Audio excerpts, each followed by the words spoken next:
Bienvenidos al diario de un masón puertorriqueño. Hoy les voy a hablar sobre la copa dulce y la copa amarga. Debo aclarar que habrá secciones en la disertación que estarán con alguna laguna de información debido a que no puedo revelar ni partes, ni puntos, porque hablar de eso sería divulgar parte de nuestra liturgia y no estoy autorizado definitivamente.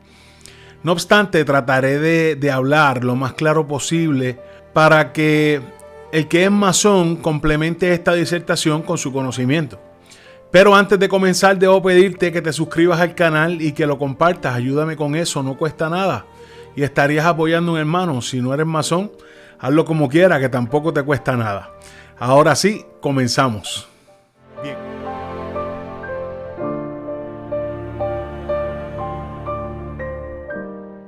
Bien, la copa dulce y la copa amarga. Esto, aunque no lo crean, es el paso que establece la diferencia entre un profano y un masón. Es el proceso ritual llamado iniciación masónica. En la masonería, la iniciación consta de una serie de pasos que permiten al candidato comenzar a caminar su sendero. Son los primeros pasos, las primeras instrucciones, las primeras palabras y enseñanzas. Para que esto llegue, primero deberán haberse pasado las pruebas correspondientes.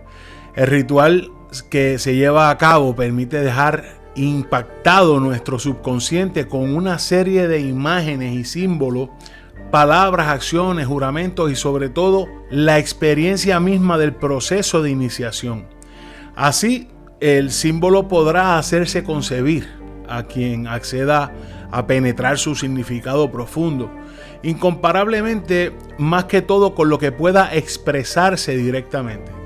Asimismo, es el único medio de transmitir hasta donde sea posible todo aquello no expresable que constituye el dominio propio de la iniciación, o el único medio de depositar en germen las concepciones de este orden en el intelecto del iniciado, quien después deberá hacerlas pasar de la potencia al acto y desarrollarlas y elaborarlas por su trabajo personal. Este proceso, según entiendo, pretende grabar en el iniciado mensajes que le permitan actuar de manera distinta y que deberá tener presente a lo largo del tiempo, a lo largo de toda su carrera masónica. Lo que me parece sumamente importante es que el proceso hay que vivirlo. La verdadera transmisión de lo que pretende el ritual se da solo al participar en él. Seguramente quienes crearon este ritual que vivimos al ingresar en la masonería tenían un conocimiento profundo de la naturaleza humana. Dentro de los ritos de tránsito o pasaje del mundo profano al sagrado, que constituyen la primera parte de la recepción masónica, el que se menciona en estos momentos, la copa de la amargura, posee una notable significación simbólica.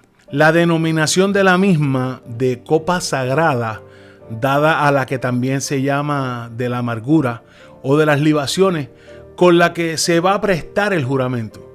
No hay que olvidar que si la iniciación simbólica, que no es sino la base y el soporte de la iniciación efectiva, es forzosamente la única que puede darse exteriormente, por lo menos puede conservarse y transmitirse, incluso por los que no comprenden ni su sentido ni su alcance.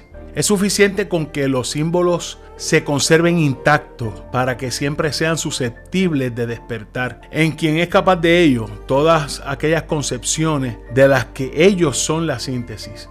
Asimismo, es muy significativa la alusión al hermano sacrificador, pues lo que en verdad se está ritualizando es la muerte, abandono o despojamiento de la ilusoria personalidad profana, lo cual conlleva un sacrificio por parte del aspirante, o sea, un acto sagrado, sacrum facere, para luego volver a nacer.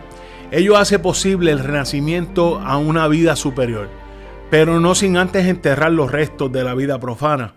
Y así como el ave fénix vuelve a una nueva vida a partir de sus cenizas, el ave fénix muere abrazado en llamas y de sus propias cenizas renace. Es un símbolo de purificación a través del fuego. Esas cenizas son el material profano del cual nacerá el masón. El candidato promete guardar el más absoluto silencio sobre las pruebas a las que fue expuesto y que si su promesa ha sido falsa, que la bebida dulce se transforme en amarga. La intención de la ceremonia es impactar, conmover al candidato hasta lo más profundo de sus entrañas, para que comprenda que comienza una nueva etapa en su vida, incluso una nueva vida. Otro aspecto de la copa de la amargura en el ritual de iniciación son las palabras del venerable maestro cuando dice: esto es a lo que me refiero. Estas son las partes que no puedo decir, pero tú las puedes buscar en tu liturgia y volver al video para analizar todo lo que estoy hablando. Estas palabras, la copa dulce que se transforma en amarga, simbolizan vicisitudes por las que pasa el ser humano.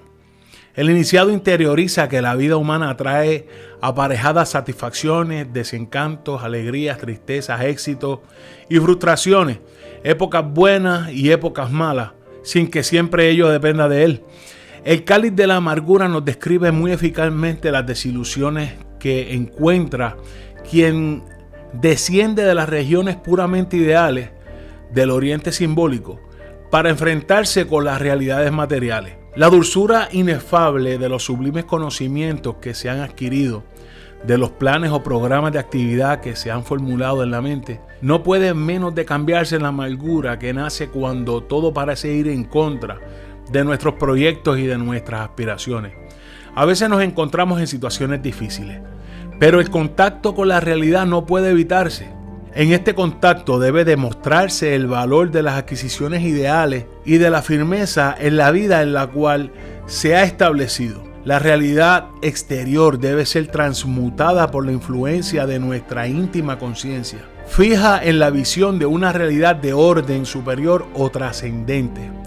Así pues, lejos de evitar la copa amarga que es ofrecida por la ignorancia de los hombres, el iniciado debe llevarla a sus labios serenamente, como si fuera la más dulce y confortable de las bebidas. Entonces es cuando el milagro se cumple, la amargura se convierte en dulzura y la visión espiritual triunfa sobre las sombras que se desvanecen.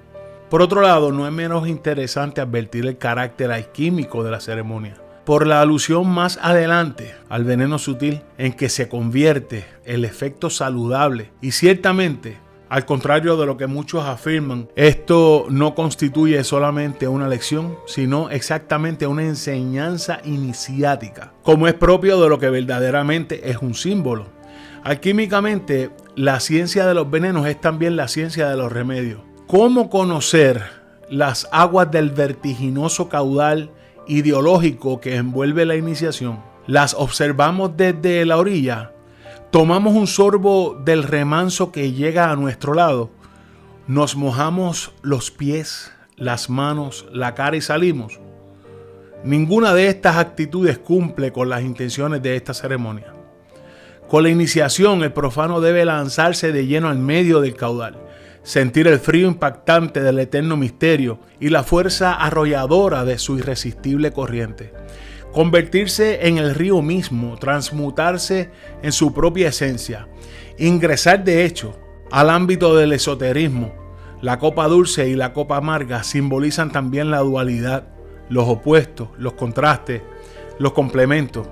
Dulce y amargo, noche y día, la luna y el sol, luz y tiniebla, el bien y el mal, frío y calor, los dos sexos, verdad y error, las columnas de la logia, el pavimento ajedrezado, la vida y la muerte. Son estos opuestos que se hallan en todos los caminos y en todas las etapas de nuestra existencia, los que el iniciado que ha tomado de la copa de la amargura debe enfrentar con ánimo sereno y uniforme, sin cegarse cuando las condiciones son favorables, ni dejarse vencer cuando son contrarias. La dualidad y los opuestos que están presentes en todos los órdenes marcan el mundo de los efectos y la ley que gobierna toda manifestación. Debemos elevarnos por encima de esta visión dualística de la vida formada por pares opuestos y percibir la realidad trascendente que se esconde bajo la apariencia contradictoria para llegar a la verdad, la armonía y el equilibrio. Definitivamente este tema tiene mucha tela para cortar, pero eso ya te lo dejo a ti. Motívate a seguir buscando. Si no te llevan la instrucción y estos videos te motivan a buscar más, te felicito. Ese es mi propósito con este trabajo, que lo hago con mucho amor para todo el que le interese. Sin más por hoy, suscríbete a mi canal, toca la campanita para que recibas la notificación cada vez que suba un nuevo video. Ayúdame a llevar un poquito de luz a donde haga falta. Hasta la próxima.